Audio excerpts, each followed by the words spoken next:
Hey there. I've got a quick video for you on replacing the silent blocks on the front control arms of a Peugeot 308T9 model. What makes this video special is that I'll be showing you one way to do this job yourself with your own hands.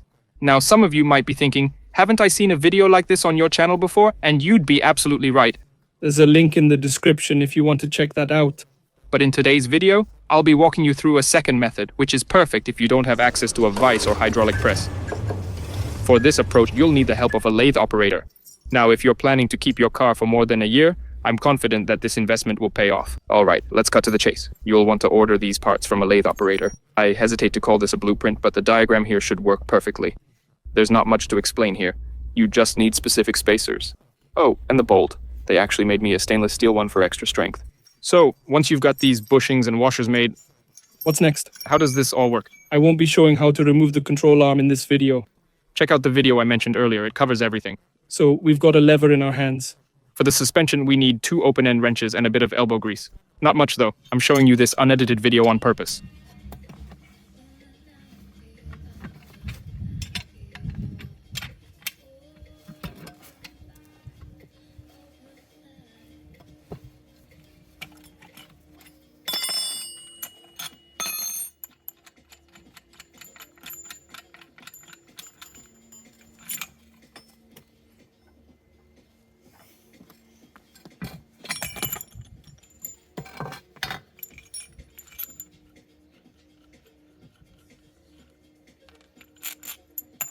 The silent block comes out really easily, no effort at all. It's not complicated at all. The second silent block, the rear one, I haven't changed yet.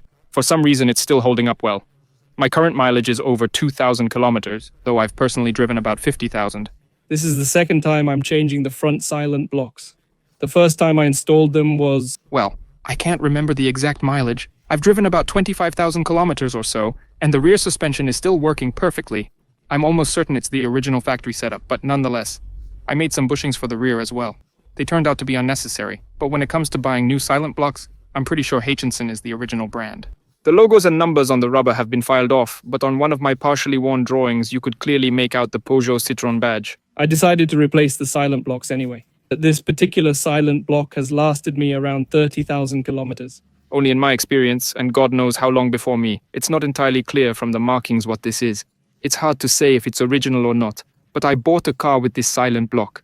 I've driven about 30,000 kilometers on it, and it's still holding up pretty well. It does look a bit old, and there are some issues like delamination and small cracks in the rubber, but it's still functional. I won't replace it yet. It still has some life in it. Probably not bad, considering this silent block has driven just under 26,000 kilometers, about 25 and a bit. This is the cheapest one without any markings or extras. It's already torn here. And there's another tear here with a similar one here, half here and a bit here. Basically, it could still be driven. It's not super critical, but you can feel from the car's behavior that it's starting to float a bit like a ship. It's not critical yet. You could still drive on it. In total, it's 26,000. That's the cheapest option. I'll go with the Hutchinson instead, which is more expensive. Let's see how long it lasts. The reviews seem good. On one hand, I've already installed it. I checked the markings to make sure it's the right one.